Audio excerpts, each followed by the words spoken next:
এক গ্রামে এক বুড়ি বাস করত। তার কেউ ছিল না। সে মানুষের কাঁথা সেলাই করে কিছু টাকা আয় করত। সে আয়ের টাকা নিয়ে তার নিজের খাওয়া দাওয়ার খরচ চালিয়ে নিত। শেফালি, ও শেফালি মা, ঘরে আছিস? থাকলে একটু বাইরে আয় তো মা।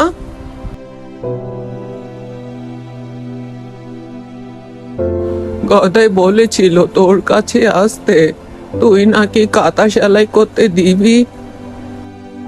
হ্যাঁ গো বুড়িমা, তোমাকে দিব। তুমি আগে বসো তো, আগে দুটো ভাত খাও। শেফালির মা ছিল না, তাই বুড়িমাকে নিজের মায়ের মতো এত যত্ন করত। বুড়িমা যখনই আসতো তখনই কিছু না খেয়ে কখনো যেতে দিত না। বুড়িমা, এই নাও কাপড়, এগুলো দিয়ে সুন্দর করে আমাকে দুটো কাঁথা সেলাই করে দিবে গো। হ্যাঁ রে, তুই শুধু দেখ তোকে কত সুন্দর কাঁথা সেলাই করে দিই।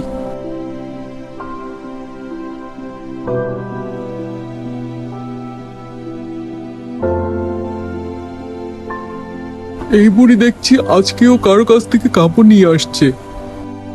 কি গো বুড়িমা, সকাল সকাল কোথায় গেলে? আর এই কাপড়গুলো কিসের?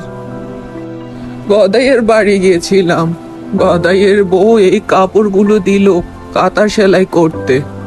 এই বুড়ির কারণে আমার কাছে একটাও অর্ডার আসে না।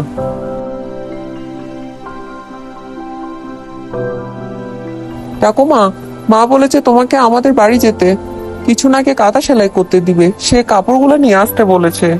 দাদু ভাই, তোর মাকে বলিস আমি কালকে গিয়ে নিয়ে আসব, আজকে শরীরটা ক্লান্ত লাগছে। বুড়িমার কাছে সেই কাপড়ের রং অনুযায়ী সুতা ছিল না, তাই বসে বসে ভাবে সে কিভাবে সুতা নিয়ে আসবে। বুড়িমা যখন রাতের বেলা ঘুমাচ্ছিল তখন সেখানে রাকেশ আসে বুড়িমার কাপড়গুলো চুরি করার জন্য।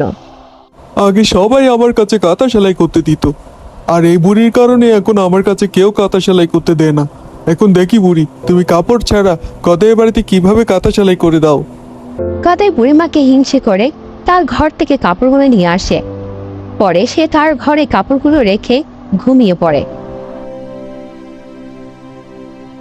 পরের দিন সকালে বুড়িমা উঠোনে ঝাড়ু দিচ্ছিল। বুড়িমা জানতো না গতকাল রাতে রাকেশ এসে তার বাড়ির থেকে কাপড়গুলো চুরি করে নিয়ে গিয়েছিল।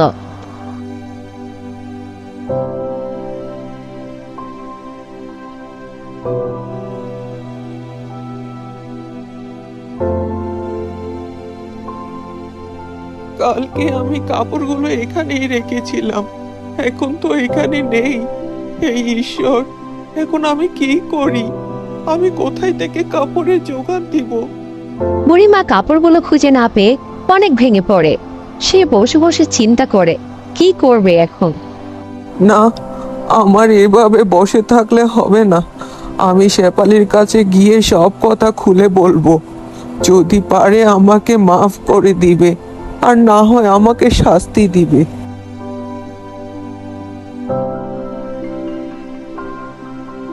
বুড়িমা গদাইয়ের বাড়ি যাওয়ার পথে একজন সন্ন্যাসীকে পড়ে থাকতে দেখে। আহারে, বাবা অমন করে পড়ে আছে, নিশ্চয় এ গরমের মধ্যে মাথা ঘুরে গেছিল। আমি এক দৌড়ে গিয়ে একটা কলসে করে পানি নিয়ে আসি, চোখে মুখে পানি চিটিয়ে দিলে জ্ঞান ফিরে আসবে।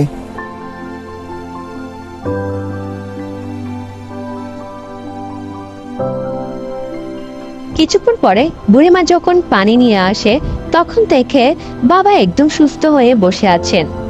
মা, আমি তোর উপর অনেক সন্তুষ্ট হয়েছি, বল তুই কি চাস? না বাবা, আমার কোনো কিছু দরকার নেই, আপনি শুধু আমাকে আশীর্বাদ করবেন। এই বলে বুড়িমা শেফালির বাড়ির উদ্দেশ্যে যায়। মা, তোর হারিয়ে যাওয়া কাপড়গুলো তোর বাড়িতেই আছে, তুই বাড়ি যা। বাবা, আপনাকে অনেক ধন্যবাদ, এতক্ষণ নিজেকে অনেক অপরাধী মনে হচ্ছিল।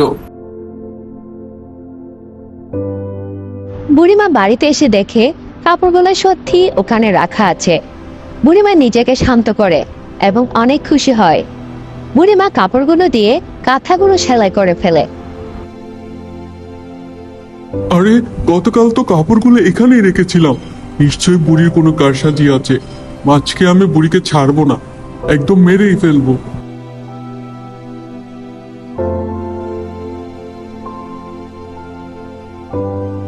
কি রে রাকেশ বাবা, কেন আসলি এই লাঠি নিয়ে আমার বাড়িতে? রাকেশ কোনো উত্তর দিতে পারে না বুড়িমাকে এবং লাঠিটা নিয়ে সে সেখান থেকে চলে যায়। একটু পরে রাকেশ আবারও আসে। বুড়িমা, আমাকে তুমি ক্ষমা করে দাও, আমার বড় অপরাধ হয়ে গেছে। আমি কাপড়গুলো চুরি করেছিলাম। তুই তো নিজের ভুল নিজেই বুঝতে পেরেছিস। আমি তোকে ক্ষমা করে দিলাম বাবা। আর এবার থেকে আমি কাঁথার অর্ডার পেলে তোকেও সেখান থেকে ভাগ দিব, দুইজন মিলেমিশে করব।